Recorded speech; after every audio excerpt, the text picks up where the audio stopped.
দেশে বিভিন্ন হরতাল অবরোধ সহ বিভিন্ন সরকারি ছুটিতে বন্ধ থাকে আমদানি রপ্তানি বাণিজ্য। এর প্রভাব পড়ে দেশ এবং জাতির উপরে। আমদানি রপ্তানির সাথে সংশ্লিষ্টদের গুনতে হয় ডেমারেজ। এবার অবশেষে টানা 9 দিন বন্ধের পর সচল হয়েছে দেশের বিভিন্ন শুল্ক স্টেশন দিয়ে আমদানি রপ্তানি বাণিজ্য।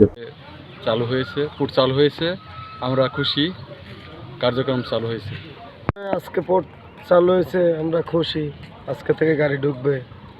টানা 9 দিন ছুটি শেষে বেনাপোল পেট্রাপোল সহ দেশের বিভিন্ন শুল্ক স্টেশন দিয়ে শুরু হয়েছে আমদানি রপ্তানি।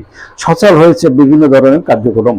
পবিত্র ঈদ উল ফিতর এবং সরকারি বা সাপ্তাহিক ছুটি সহ টানা 9 দিন পর দেশের বিভিন্ন শুল্ক স্টেশনগুলো দিয়ে রবিবার সকাল থেকে আবারও শুরু হয়েছে আমদানি রপ্তানি কার্যক্রম।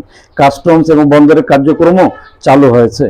সকাল থেকে দুপুর পর্যন্ত শতাধিক পণ্যবাহী ট্রাক বেনাপোল বন্দর দিয়ে ইন আউট হয়েছে।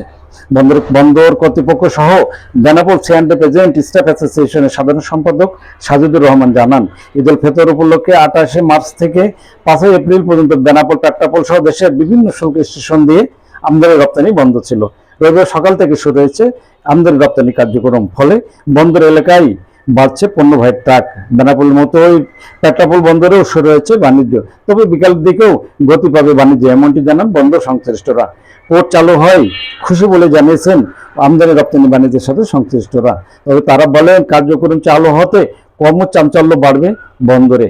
বেনাপোল বন্দরের উপপরিচালক ট্রাফিক মামুন কবির তরফদার জানিয়েছেন, ঈদ উল ফিতর উপলক্ষে টানা 9 দিন স্থল বন্দর দিয়ে ভারতের সঙ্গে আমদানি রপ্তানি বাণিজ্য বন্ধ ছিল। রবিবার সকাল থেকে এই স্থল বন্দর দিয়ে শুরু হয়েছে আমদানি রপ্তানি বাণিজ্য সহ পণ্য খালাসের কাজ। বেনাপোল চেকপোস্ট ইমিগ্রেশন ওসি জানান যে এই বন্ধের সময় আমদানি রপ্তানি বাণিজ্য বন্ধ থাকলেও পাসপোর্ট যাত্রী যাতায়াত ছিল স্বাভাবিক। তবে ভারতের ভিসা কম দেওয়ায় অনেকটা যাত্রী চাপ কম ছিল বলে জানিয়েছেন ইমিগ্রেশন কর্তৃপক্ষ। বন্দর কর্তৃপক্ষ জানান, টানা কয়েকদিনে বন্ধের ক্ষতি পুষিয়ে নিতে গভীর রাত পর্যন্ত কাজ হওয়ার সম্ভাবনা রয়েছে বলে জানিয়েছেন বন্দর সংশ্লিষ্টরা। চালু হয়েছে, আগের থেকে অনেক পরিবেশ ভালো, আমরা খুব খুশি। 9 দিন বন্ধ থাকাতে বেনাপোল পোর্ট চালু হয়েছে এবং আমরা গাড়ি নিয়ে আসছি। গাড়ি নিয়ে আসাতে আমরা খুবই খুশি এবং ভালো লাগতেছে। বেনাপোল পোর্ট চালু হয়েছে, আমরা আসতে শুরু করেছি এবং চালু হওয়াতে আমরা খুবই খুশি এবং ভালো লাগতেছে আমাদের।